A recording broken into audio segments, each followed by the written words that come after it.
स्वर्ग की सबसे सुंदर अप्सरा, जिसे खुद ब्रह्मा जी ने बनाया था। एक ऐसी दिव्य स्त्री जिसकी सुंदरता देखकर देवता भी आश्चर्य में पड़ गए थे। लेकिन क्या आप जानते हैं, तिलोत्तमा को सिर्फ सुंदरता के लिए नहीं बनाया गया था, उसे बनाया गया था दो शक्तिशाली असुर भाइयों के विनाश के लिए। आज की इस पौराणिक कथा में जानिए दो तिलोत्तमा की रहस्यमयी कहानी।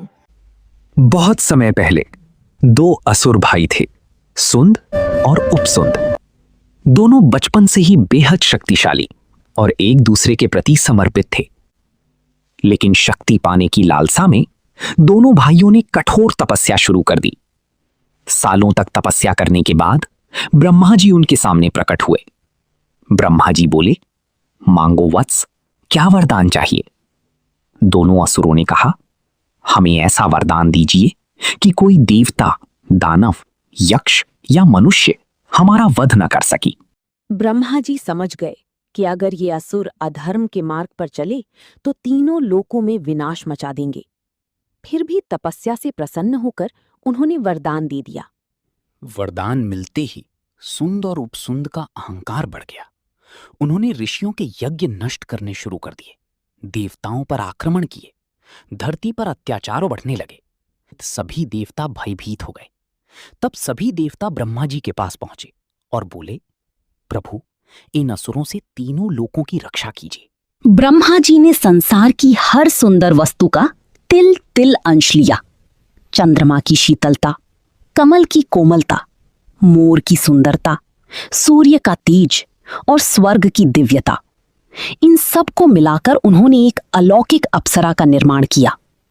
उसका नाम रखा गया तिलोत्तमा। तिलोत्तमा इतनी सुंदर थीं कि भगवान शिव ने उन्हें चारों दिशाओं में देखने के लिए 4 मुख धारण कर लिए थे।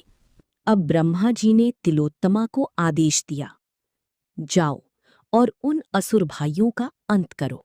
जैसे ही दोनों भाइयों की नजर तिलोत्तमा पर पड़ी, वे मंत्रमुग्ध हो गए। दोनों भाइयों के बीच विवाद हुआ। धीरे धीरे विवाद युद्ध में बदल गया। क्रोध और अहंकार में अंधे होकर दोनों ने एक दूसरे पर प्रहार शुरू कर दिए। भयंकर युद्ध के बाद दोनों असुर भाई एक दूसरे के हाथों मारे गए। तिलोत्तमा की यह कथा हमें सिखाती है कि अहंकार और लालच सबसे मजबूत रिश्तों को भी नष्ट कर सकते हैं, और कभी-कभी बुद्धि और धैर्य से वह कार्य हो जाता है जो युद्ध से भी संभव नहीं होता। अगर आपको ऐसी पौराणिक कथाएं पसंद हैं तो वीडियो को लाइक करें, शेयर करें और चैनल को सब्सक्राइब जरूर करें।